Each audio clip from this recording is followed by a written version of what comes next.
आज भारतीय संसद में यूनियन बजट पेश किया गया है वित्त वर्ष 2022-23 का।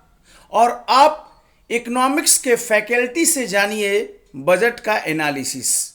जी हाँ, आज मैं आपको बता रहा हूँ बजट के उन पहलुओं के बारे में, और इस वीडियो में पूरा फोकस होगा कि आखिर बजट 2022-23 से परीक्षा में क्या क्या पूछ सकता है और क्या हमें नहीं देखना है, जिससे हमें कोई मतलब नहीं है। अत्यंत ही संक्षिप्त और सारगर्भित बातों को इस वीडियो में मैं बता रहा हूं, ताकि बजट संबंधी कोई भी क्वेश्चन यूपीएससी, बीपीएससी या अन्य प्रतियोगी परीक्षाओं में आए तो आप उसको आंसर कर दें। केवल बुलेट फॉर्म में सारी बातें यहां पर है। सबसे महत्वपूर्ण बात है कि यह बजट निर्मला सीतारमण ने आज यानी कि 1 फरवरी को 2022-23 का बजट पेश किया है। इसमें सबसे महत्वपूर्ण बात जानने का है कि जो ग्रोथ रेट है, इकोनॉमिक ग्रोथ रेट, यह पूछ सकता है कि आर्थिक वृद्धि दर का अनुमान क्या है। 9.2% एस्टिमेटेड है, जो कि सभी बिग इकोनॉमी में सबसे अधिक है। यानी कि इस बजट में यह अनुमान लगाया गया है कि जो ग्रोथ रेट रहेगा वो 9.2% रहेगा। इसके अलावा 14 क्षेत्रों में 14 सेक्टर में उत्पादन से जुड़ी प्रोत्साहन योजना, इसे कहते हैं productivity linked incentive scheme in 14 sectors. Productivity linked का मतलब होता है आप बेटर प्रोडक्शन कीजिए, बेटर मैन्युफैक्चरिंग कीजिए और आपको इंसेंटिव मिलेगा। जितना बेटर प्रोडक्टिविटी देंगे उतना बेहतर आपको इंसेंटिव मिलेगा, प्रोत्साहन मिलेगा। इसके तहत 14 क्षेत्रों में ये स्कीम आ रही है, जिसके तहत 60 लाख नए रोजगार यानी एम्प्लॉयमेंट के सृजन की बात कही गई है। पॉइंट क्या होगा? 14 क्षेत्रों में, है ना, 14 क्षेत्र याद रखना है। और एक कौन सी स्कीम है? Productivity linked incentive scheme in 14 sectors. दूसरा PLI योजना, इसको कहते हैं प्रोडक्शन लिंक्ड स्कीम, इसी से संबंधित है। इसमें 30 लाख करोड़ रुपए के अतिरिक्त उत्पादन बढ़ाने की क्षमता है। 30 लाख करोड़ रुपए के एडिशनल प्रोडक्शन बढ़ाने की उम्मीद है, यह ध्यान रखना है। अगले 25 साल में भारत स्वतंत्रता के अमृतकाल में प्रवेश कर रहा है।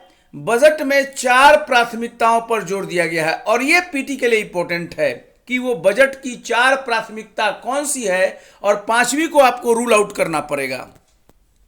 वो पहला है पीएम गति शक्ति, दूसरा है समेकित विकास जिसे कहते हैं इंक्लूसिव डेवलपमेंट, तीसरा है निवेश को वित्तीय मदद, फाइनेंसिंग ऑफ इन्वेस्टमेंट, और चौथा है उत्पाद संवर्धन एवं निवेश, सनराइज अपॉर्चुनिटीज, ऊर्जा संक्रमण यानी कि एनर्जी ट्रांजिशन, और जलवायु कार्य क्लाइमेट फंक्शंस। ये 4 कार्य हैं बजट में जिसको प्रायोरिटी दिया गया है, उसके माध्यम से विकास पर जोर है। ये चारों पॉइंट को आपको याद रखना है, ये पूछा जा सकता है। पीएम गति शक्ति योजना के बारे में ध्यान रखिए, ये पूछ सकता है पीएम, क्योंकि भारत सरकार की ये महत्वाकांक्षी एम्बिशियस योजना है।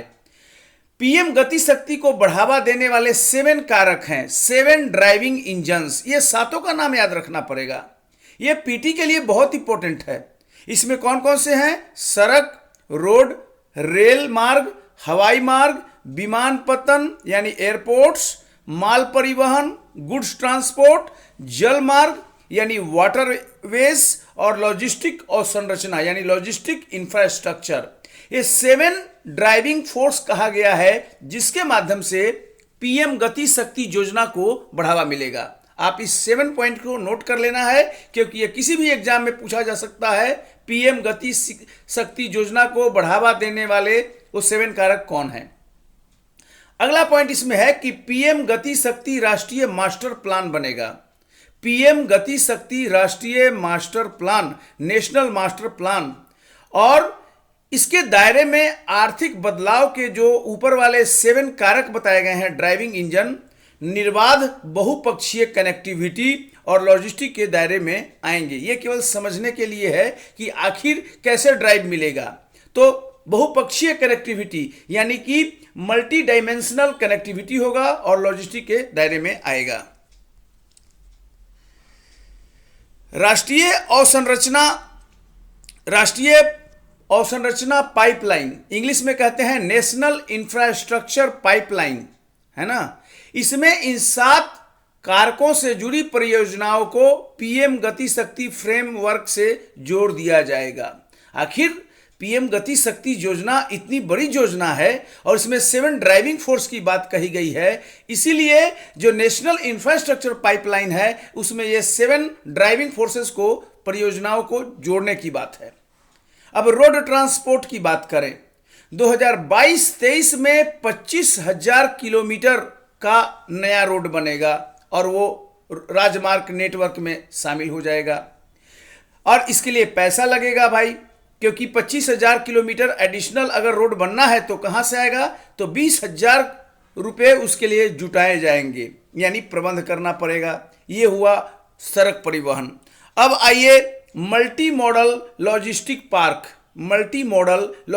पार्क, इसके बारे में कहा गया है कि जो बजट 22-23 जो आने वाला है उसमें 4 स्थान पर मल्टी मॉडल लॉजिस्टिक पार्क बनाने के लिए पीपीपी, इसको क्या नाम है, पब्लिक प्राइवेट पार्टनरशिप, यानी पब्लिक भी माने सरकार भी पैसा लगाएगी और प्राइवेट पैसा भी इस पे लगेगा। इसको पीपीपी मॉडल कहा जाता है।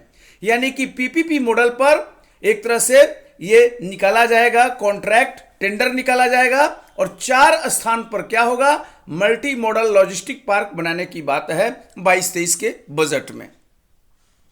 रेलवे के बारे में चर्चा कर ले, क्योंकि अब रेलवे का बजट अलग से नहीं होता है, जनरल बजट के साथ है।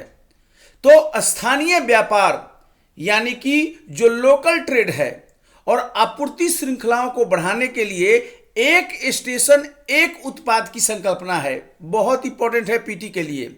एक स्टेशन एक उत्पाद किससे संबंधित है, रेलवे से संबंधित है। इसमें क्या बात है, हर रेलवे स्टेशन पर जिसका चयन किया जाएगा उस जगह की जो विशेष बात है, विशेष वस्तु है, वहां पर उस चीज को, उसका आपूर्ति बढ़ाया जाएगा ताकि उसको एक्सपोर्ट किया जा सके और उसके मार्केट को बूस्टअप किया जा सके। For example Darbhanga railway station हो है तो वहां पर जो मखाना का जो स्पेशल बात है, मखाना को एक्सपोर्ट करने के लिए, तो वहां पर है। यानी कि 1 स्टेशन 1 प्रोडक्ट का कॉन्सेप्ट इसमें आया है और यह पूछ सकता है।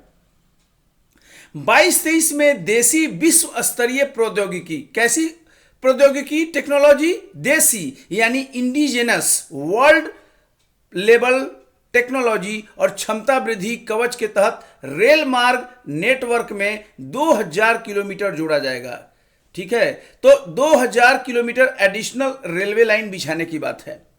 अगले 3 साल के दौरान यानी 22-23-24 400 उत्कृष्ट वंदे भारत रेलगाड़ियों का निर्माण होगा, है ना, 400 उत्कृष्ट वंदे भारत रेलगाड़ी।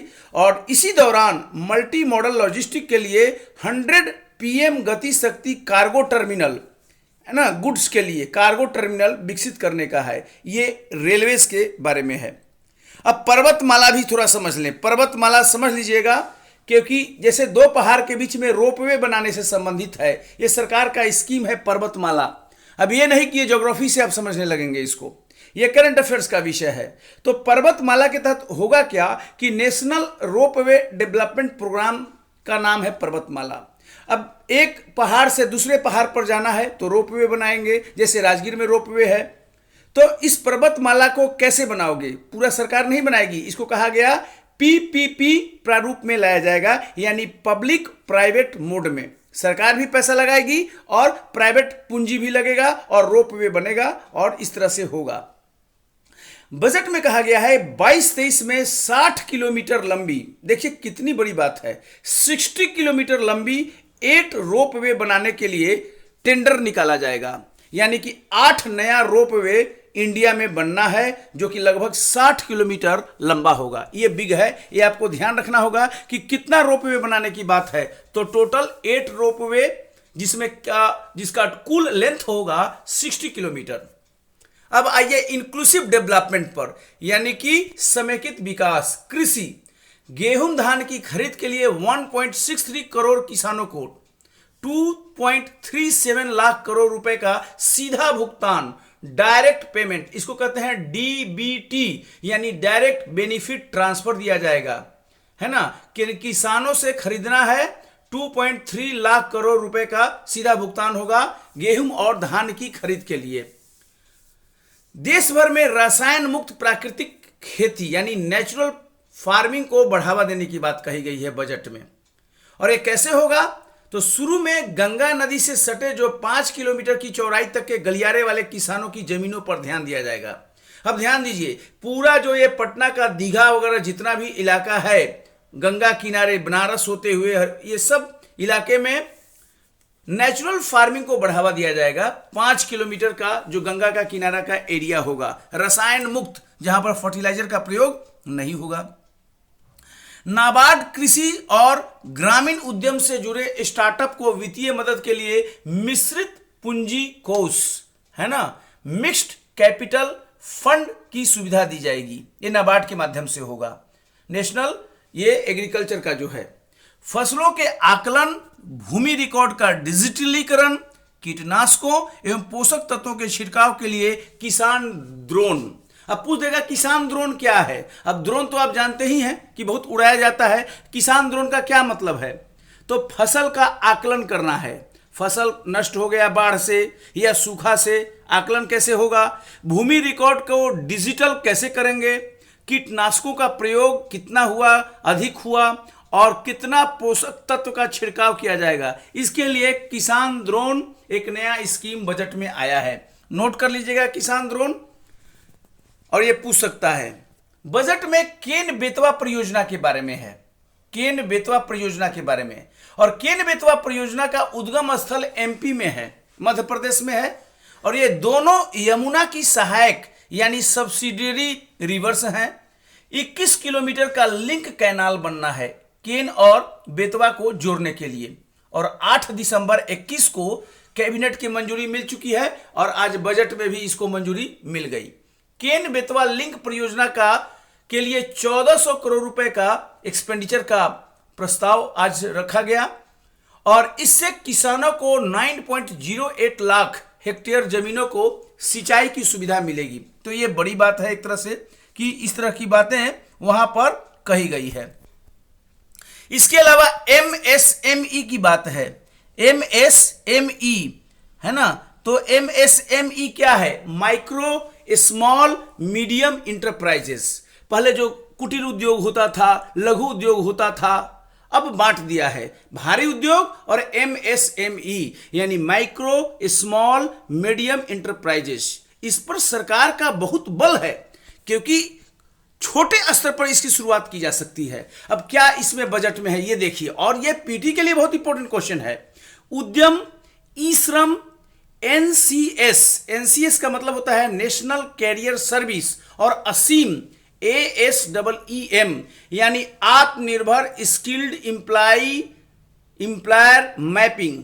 ये 5 पोर्टल हो गए। उद्यम, ई श्रम, एनसीएस और असीम 4 पोर्टल हो गए। चारों को जोड़ने की बात है। अलग अलग पोर्टल से कंफ्यूजन है और इसलिए सरकार की योजना है कि जोड़िए। तो कौन कौन सी है याद रखना है, और फुल फॉर्म भी पूछेगा कि कौन सा ये एमएसएमई से कौन सा जुड़ा हुआ है। तो एनसीएस जुड़ा हुआ है, केवल शॉर्ट में दे देगा और उसका कोई मीनिंग देगा तो आपको समझना पड़ेगा। असीम का फुल फॉर्म पूछ सकता है कि क्या है, तो यह याद रखना है।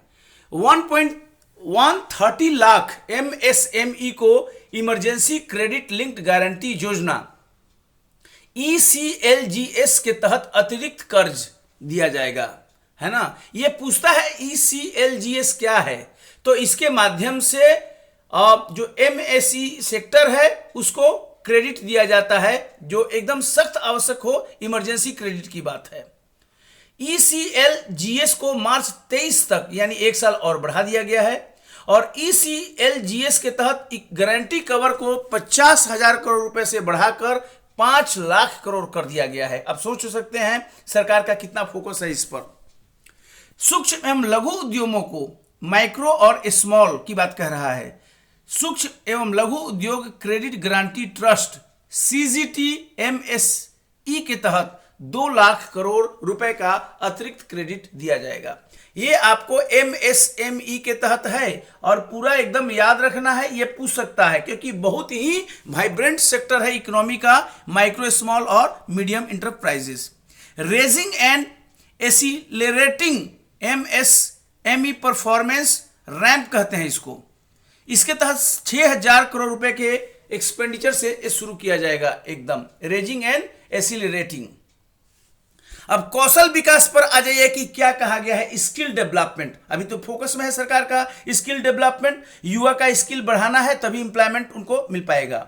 तो ऑनलाइन ट्रेनिंग के जरिए सिटीजन के स्किल को बढ़ाने की बात है और इसके लिए digital ecosystem for skilling and livelihood, क्या नाम है इसका, digital ecosystem for skilling and livelihood, इसको कहते हैं देश स्टैक ई पोर्टल लॉन्च किया जाएगा। अब आपसे पीटी में पूछ देगा कि देश स्टैक ई पोर्टल क्या है, कम से कम ध्यान रखिए कि यह कौशल विकास से संबंधित है, तो यह इंपॉर्टेंट है। दूसरा, ड्रोन शक्ति की सुविधा और सेवा के रूप में ड्रोन, यानी drone as a service DRAAS के लिए स्टार्टअप को बढ़ावा दिया जाएगा। यानी ड्रोन के माध्यम से अब सर्विस देने की बात हो रही है, कई सर्विस। अभी आपने देखा होगा कि कई वैक्सीन, कोविड का वैक्सीन ड्रोन के माध्यम से पहुंचाया गया है, तो अब ड्रोन को भी सर्विस के रूप में यूज करने की बात हो रही है, ड्रोन एज ए सर्विस। और इस किससे संबंधित है, कौशल डेवलपमेंट से, यानी कौशल विकास से। शिक्षा के बारे में क्या कहा गया है ये देखिए, PM-E विद्या पूछ देगा क्या है, PM-E विद्या क्या है, 1 2 3 4 ऑप्शन दे देगा। 1 कक्षा 1 टीवी चैनल। अब देखिए, पहला क्लास, दूसरा क्लास, 10th क्लास तक है, इंटर का दो हो गया, इंटर फर्स्ट ईयर और सेकेंड ईयर। कुल मिलाकर कहा गया है कि हर क्लास के लिए एक टीवी चैनल बनेगा, डेडिकेटेड टीवी चैनल। PM-E विद्या इसका नाम रखा गया है। यानी 1 कक्षा 1 टीवी चैनल कार्यक्रम को 200 टीवी चैनलों पर दिखाया जाएगा।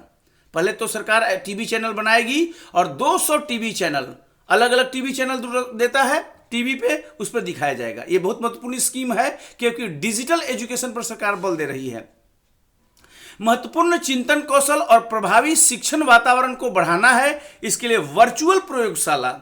अब सब लोग तो लेबोरेटरी में जा नहीं सकते, लैब की भी सुविधा नहीं है, सरकार क्या कर रही है, वर्चुअल लैब। IIT दिल्ली में लैब बनाते हुए देखेंगे, ऑक्सीजन बन रहा है, हाइड्रोजन बन रहा है और आप लाइव उसको देख सकते हैं बनाते हुए, यानी वर्चुअल लैब की बात है। कौशल ई प्रयोगशाला, इसकी बात हो रही है ना। डिजिटल शिक्षकों के माध्यम से अब टीचर भी डिजिटल होगा, एक जगह पढ़ाएगा और अपना मटेरियल बनाएगा, हाई क्वालिटी कंटेंट बनाएगा, डेवलप किया जाएगा और उसको पोस्ट कर दिया जाएगा वेबसाइट पर, जिसको देखना है देख सकता है। व्यक्तिगत तौर पर पढ़ाई करने के लिए विश्व स्तरीय शिक्षा के लिए डिजिटल विश्वविद्यालय। अब देखिए, ये पहली बार है कि इंडिया में डिजिटल विश्वविद्यालय की स्थापना हो रही है। कोई भी उसमें एडमिशन ले सकता है और उसमें अपना विद्यार्थी का आना जाना, हॉस्टल कुछ नहीं, टोटल डिजिटल 100% और डिग्री भी डिजिटल मिलेगी। इसके लिए पार्लियामेंट में एक्ट आएगा। हेल्थ के बारे में क्या किया गया है कि राष्ट्रीय डिजिटल स्वास्थ्य इकोसिस्टम के लिए खुला मंच शुरू किया जाएगा। ये इंपॉर्टेंट बात है। गुणवत्तापूर्ण मानसिक स्वास्थ्य परामर्श और देखरेख सेवाओं के लिए राष्ट्रीय टेली मानसिक स्वास्थ्य कार्यक्रम, इस सरकार का घोषणा है। और 23 टेली मानसिक स्वास्थ्य केंद्रों का नेटवर्क बनाया जाएगा, जिसका नोडल सेंटर होगा निमहैंस। निमहैंस जानते हैं क्या है, पूछता है, national institute of mental health and neuro sciences.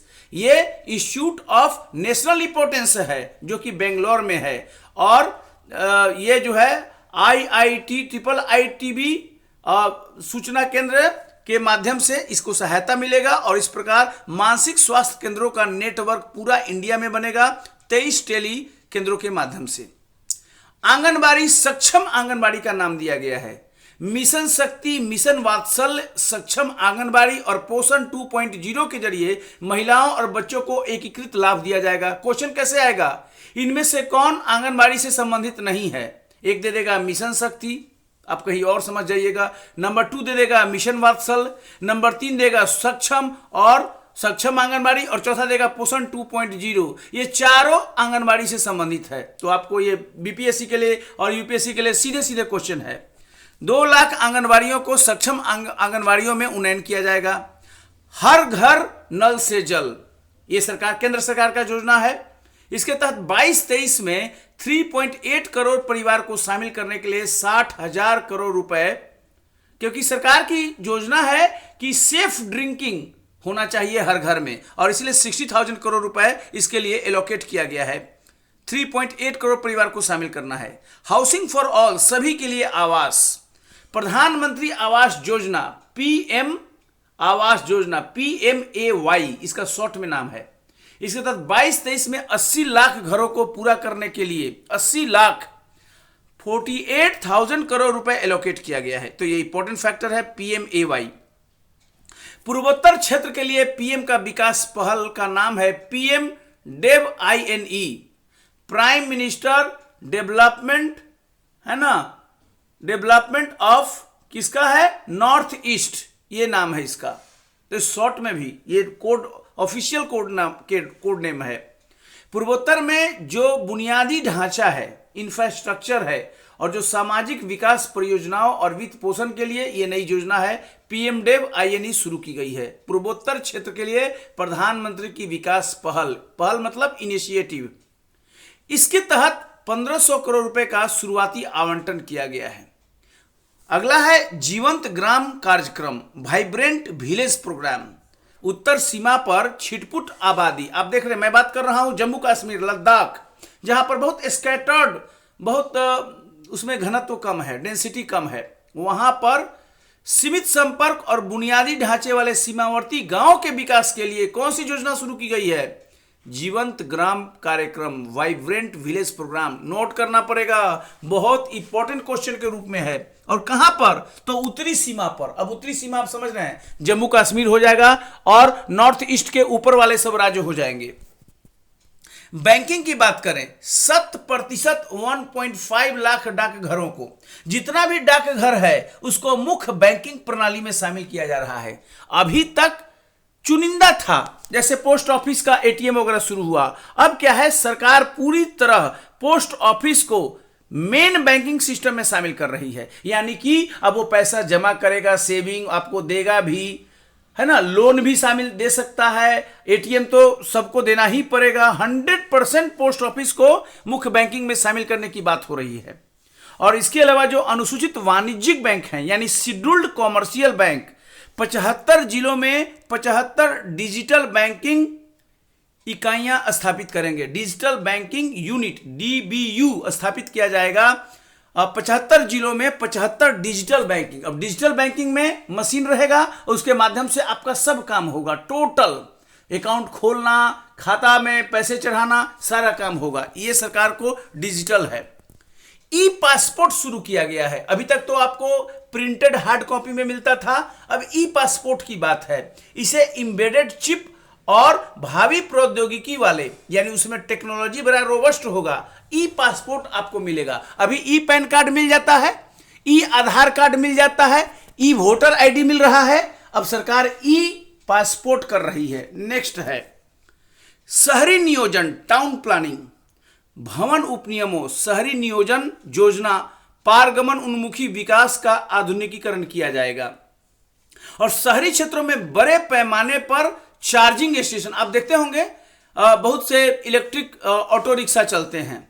अब चार्जिंग स्टेशन जगह जगह बनाने की बात हो रही है। बैटरी अदला बदली नीति लाई जाएगी कि आप अपना बैटरी डिस्चार्ज दे जाओ और नया बैटरी ले जाओ कहीं पर भी। ये सरकार की स्कीम है, क्योंकि इलेक्ट्रिक वाहन, इलेक्ट्रॉनिक वाहन चलाने की सरकार की योजना है और शहर में इससे प्रदूषण कम होगा। That is very good scheme of the government.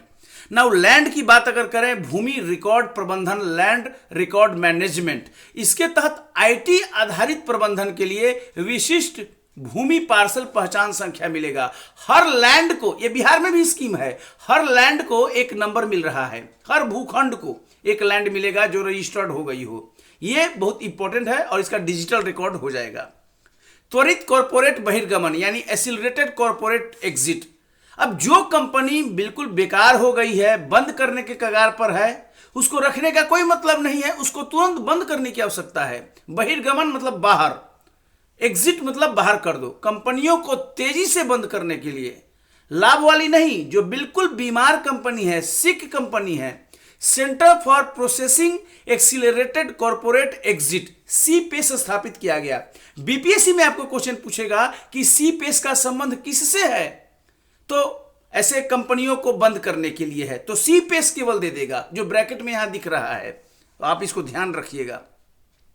एबीजीसी संवर्धन कार्यबल, एबीजीसी संवर्धन कार्यबल इस क्षेत्र की संभावना का पता लगाने के लिए एनिमेशन, विजुअल प्रभाव, गेमिंग और कॉमिक, ए से एनिमेशन, विजुअल प्रभाव हो गया, विजुअल इफेक्ट, और जी से गेमिंग हो गया, और सी से कॉमिक संवर्धन कार्यक्रम, एक कार्यबल का गठन किया जाएगा एबीजीसी, और यही चार होगा, एनिमेशन होगा, विजुअल होगा, गेमिंग होगा, कॉमिक होगा।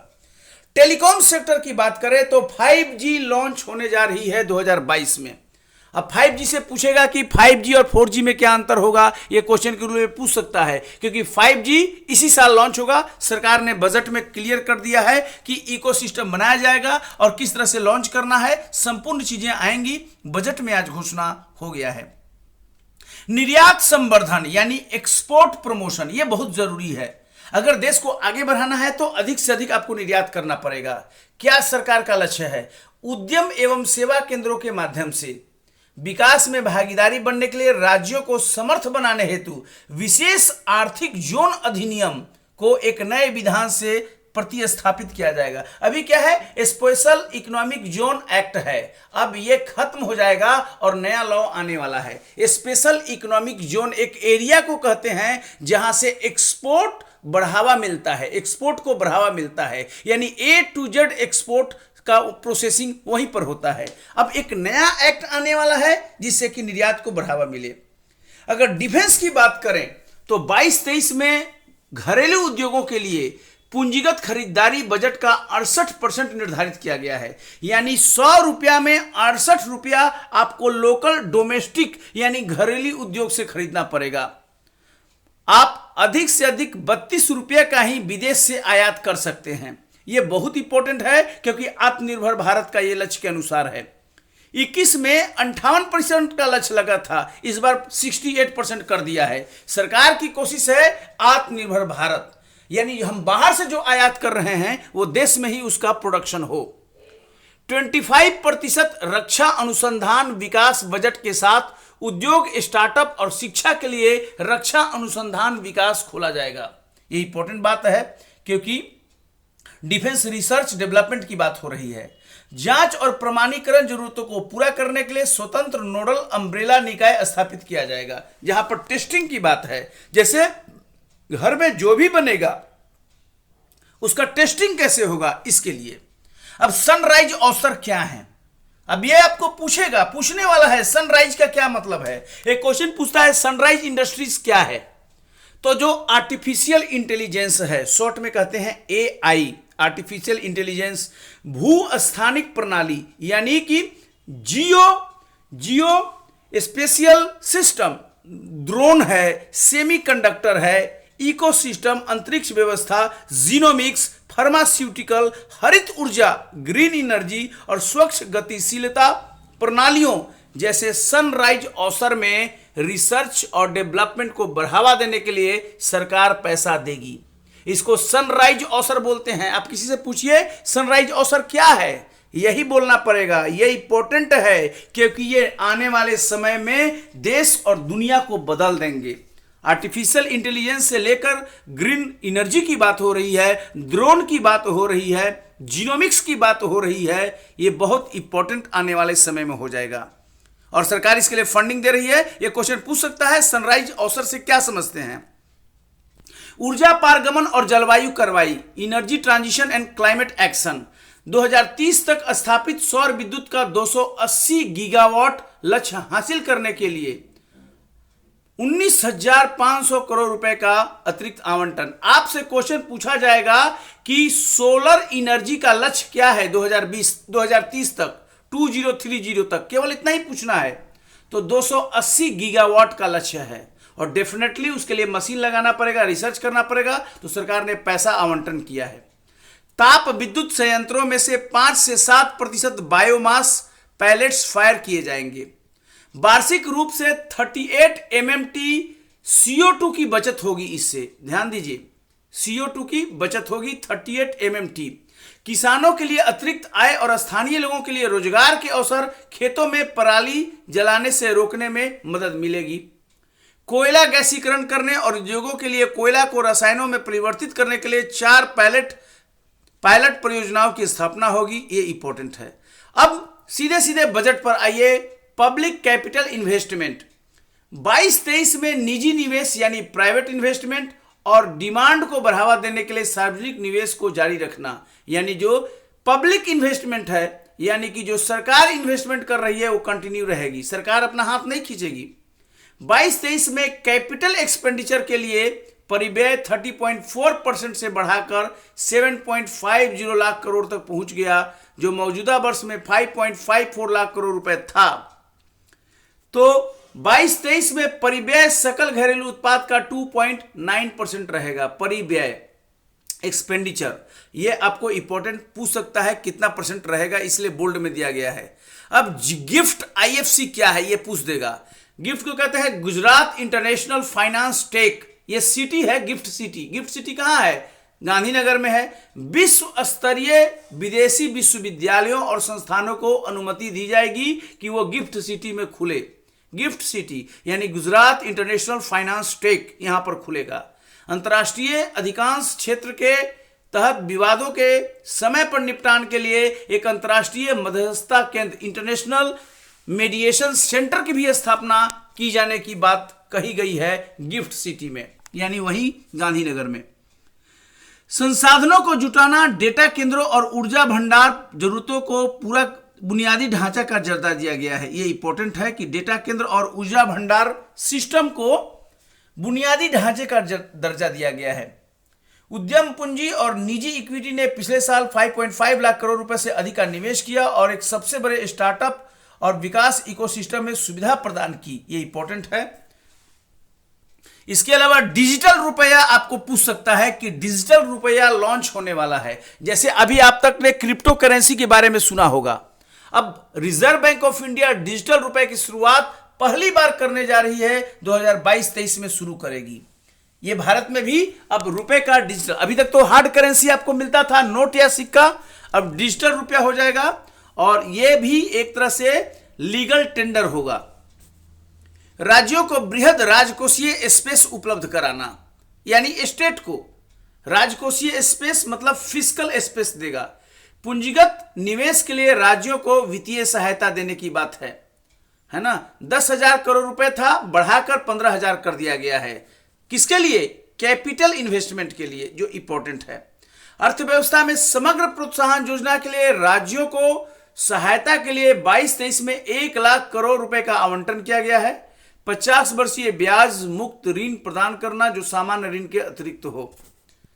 22-23 में राज्यों को GSDP के 4% का वित्तीय घाटे की अनुमति होगी। यानी जैसे GDP सेंटर में होता है, राज्य में क्या होता है? GSDP होता है। तो 4% तक वित्तीय घाटा हो सकता है, फाइनेंशियल डेफिसिट हो सकता है। तो ये सरकार ने अनुमति दी है कि 22-23 में 4% से ज्यादा नहीं हो। राजकोषीय प्रबंधन सबसे इंपॉर्टेंट है इकोनॉमी में समझना, फिस्कल मैनेजमेंट। अब कैसे है? तो जो बजट एस्टीमेट 21-22 का जो अभी चल रहा है, मार्च 22 तक चलेगा, इसमें 34.83 लाख करोड़ रुपए था। लेकिन अब तो चूंकि जनवरी आ गया है और मात्र 2 महीना और बचा हुआ है ये फाइनेंशियल ईयर खत्म होने में 21-22 में, तो 34.83 जो अनुमान था अब हो गया है 37.70 लाख करोड़ रुपए, यानी ये रिवाइज्ड हो गया। पहले बीई था, बजट एस्टीमेट था, अब हो गया रिवाइज एस्टीमेट यानी संशोधित अनुमान। 22-23 में कुल अनुमानित व्यय क्या होगा आने वाला साल में? 39.45 लाख करोड़ रुपए। यानी देखिए जो आरई है 37.70 उससे ज्यादा हो जा रहा है, 2 करोड़ से लगभग ज्यादा है। 22-23 में उधारी के अलावा, बोरोइंग के अलावा कुल रिसीट कितना होगा? अब कुल रिसीट में दोनों हो जाता है, कैपिटल रिसीट और रेवेन्यू रिसीट। 22.84 लाख करोड़ रुपए हो जाएगा। चालू वित्त वर्ष जो अभी चल रहा है, फाइनेंशियल ईयर 21-22, इसमें राजकोषीय घाटा यानी फिस्कल डेफिसिट कितना होगा? यह पूछने वाला क्वेश्चन है। जीडीपी का 6.9%, ये ज्यादा है। पहले अनुमान लगाया गया था 6.8%, लेकिन अब लग रहा है कि चूंकि जनवरी लगभग आ गया है और जनवरी आ गया है और फरवरी और मार्च बचा है, 2 महीना बचा है चालू वित्त वर्ष, तो 6.9% का अनुमान है राजकोषीय घाटा का। 22-23 में राजकोषीय घाटा जो है आने वाले साल में 6.4% कहा गया है। यह भी पॉइंट आप नोट कर लीजिएगा, आने वाले साल में कितना घाटा है फिस्कल डेफिसिट, एफडी 6.4% जीडीपी का रहेगा। अगर आप डायरेक्ट टैक्स की बात करें तो डायरेक्ट टैक्स में क्या आता है? इनकम टैक्स आएगा, कॉर्पोरेशन टैक्स आता है, ये दोनों आ जाता है। इंडिविजुअल आदमी जो है सैलरीड इंप्लॉय इनकम टैक्स देता है और कंपनी कॉर्पोरेशन टैक्स देता है। स्थिर और संभावित कर व्यवस्था संबंधी नीति को आगे बढ़ाया जाएगा। विश्वसनीय कर व्यवस्था स्थापित करने का दृष्टिकोण है, कर प्रणाली को सरल बनाने का बात है, कोई विशेष बात नहीं कही गई है।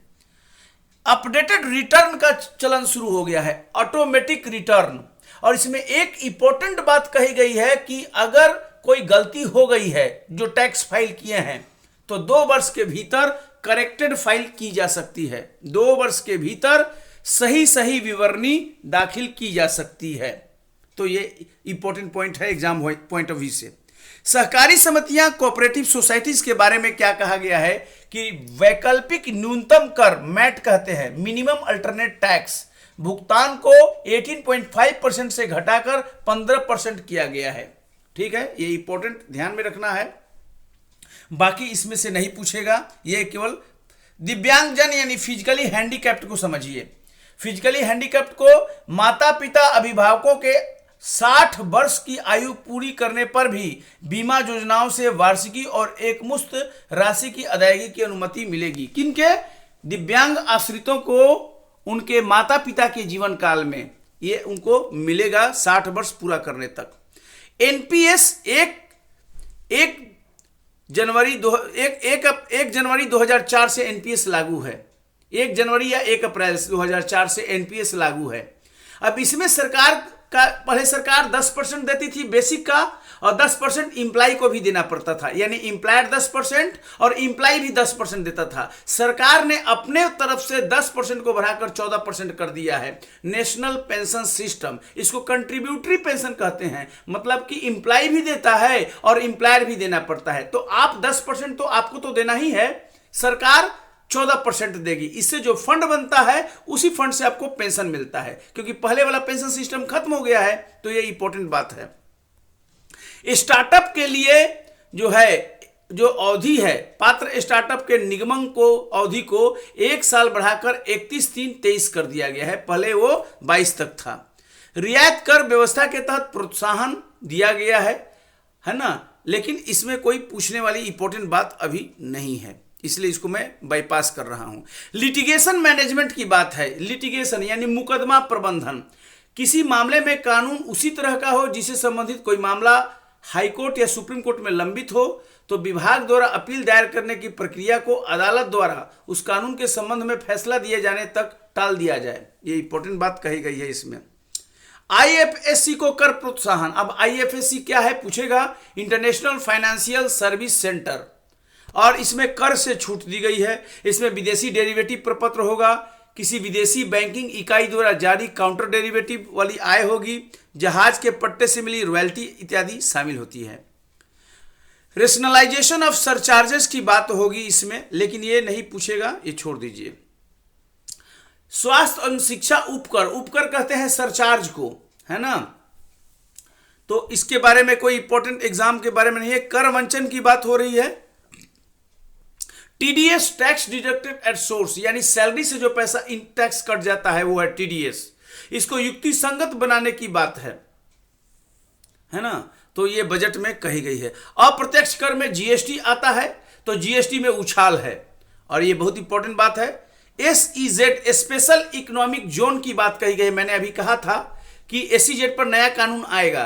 SEZ का सीमा शुल्क प्रशासन पूरी तरह IT से संचालित होगा और कस्टम नेशनल पोर्टल पर कार्य करेगा। सितंबर 22 से क्रियान्वित किया जाएगा। अब कौन आ जाएगा इनडायरेक्ट टैक्स में? कस्टम आ जाएगा और इसमें जो GST दोनों चीज आ जाएगा। और फेसलेस कर दिया गया है। ये पूछेगा फेसलेस के मतलब आपको जाना ही नहीं है, सभी ऑनलाइन होगा। परियोजनागत आयात और पूंजीगत ये नहीं, छोड़ दीजिए, इसको नहीं पूछेगा। सीमा शुल्क छूट एवं शुल्क सरलीकरण की समीक्षा।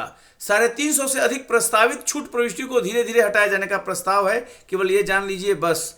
MSME को मैंने बता दिया हूं, निर्यात को बढ़ावा देने की बात है। इसके अलावा एक चीज और आपको मैं बता दूं यहां पर, वो क्या है कि 1 रुपया में कितना पैसा जो है वो आएगा जाएगा, वो थोड़ा सा आप समझ लीजिए। 1 रुपया में वो आपको मैं बता देता हूं, क्योंकि ये चीज पूछ सकता है ना। ये दानिए ये क्या है, where India gets its money from. 1 रुपया कहां से इंडिया को आता है, ये लास्ट 2 स्लाइड में चर्चा करूंगा। 1 रुपया कहां से आता है, अब देखिए तो ये दिया हुआ है उधार से। 1 रुपया में 35 पैसा उधार से आता है। बोरोइंग एंड लाइबिलिटी जो 35 पैसे दिया हुआ है उधार से आता है। Goods and service tax GST से 16 पैसा आता है 1 रुपया में। कॉरपोरेशन टैक्स से 15 पैसे आता है। इनकम टैक्स जो इंडिविजुअल पर लगता है उससे 15 पैसे आता है, यानी कॉरपोरेशन टैक्स और इनकम टैक्स दोनों से बराबर आएगा। और GST भी 16 है, थोड़ा सा ज्यादा है। एक्साइज ड्यूटी जो मैन्युफैक्चरिंग पर लगता है GST के बाहर है, 7 पैसा आएगा। कस्टम जो सीमा पर लगता है आयात निर्यात के मामलों में 5 पैसा आएगा। और नॉन टैक्स रेवेन्यू से 5 पैसा और 2 पैसा आएगा नॉन डेप्ट कैपिटल रिसीट से। तो 1 रुपया में होता है 100 पैसा। तो देश कह रहा है बजट में कि 1 रुपया कहां से आएगा, क्योंकि बजट क्या है, रिसीट और पेमेंट, यही होगा। प्राप्ति कैसे होना है और पेमेंट कैसा होना है। तो 22-23 में यह कहा गया है कि सबसे ज्यादा पैसा आपको उधार लेना पड़ेगा। तो कुल मिलाकर 65 पैसा जो है आपका मैनेज हो जाएगा, 35 पैसा आपको उधार लेना पड़ेगा। तो 35 मैंने 1 रुपया में 35 पैसे उधार से काम चलेगा। और खर्चा कैसे होगा, इंडिया स्पेंड कैसे करेगा, ये देख लीजिए खर्च कैसे होने वाला है। तो कह रहा है कि जो खर्च होगा इसमें सबसे बड़ा कंपोनेंट कौन सा दिखाई दे रहा है आपको, 20 पैसा। यानी कि जो आप लोन लेते हो, अभी आप 35 पैसा लोन लिए ना, तो पहले लगातार लेते हैं, 20 पैसा तो इंटरेस्ट पेमेंट में फ्री का चला जाएगा, ऐसा ही मान लीजिए। इंटरेस्ट पेमेंट यानी ब्याज अदायगी पर 20 पैसा, यानी कि बच गया 80 पैसा। अब 80 पैसे में आपको काम चलाना है। अब 80 पैसे में 17 पैसा राज्यों को आप दे दीजिएगा। वित्त आयोग सिफारिश करता है ना फाइनेंस कमीशन के माध्यम से, 17 पैसा राज्य को चला गया, हो गया 37 पैसा। 15 पैसा जो है सेंट्रल सेक्टर स्कीम, यानी कि बहुत से स्कीम जैसे पीएम फसल बीमा योजना है, तमाम स्कीम जो राज्यों में चलती है वो 15 पैसे।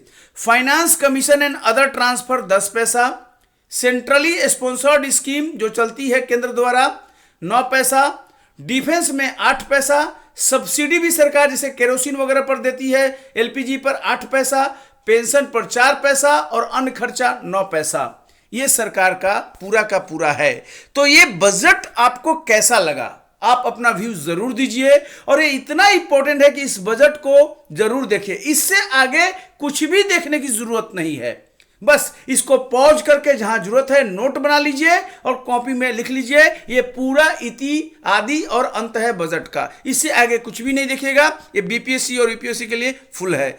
इस बजट को शुरू से अंत तक देखने के लिए बहुत बहुत धन्यवाद। Thank you. अपने दोस्तों को भी बताइए और उसको भी फॉरवर्ड करिए। Thank you very much.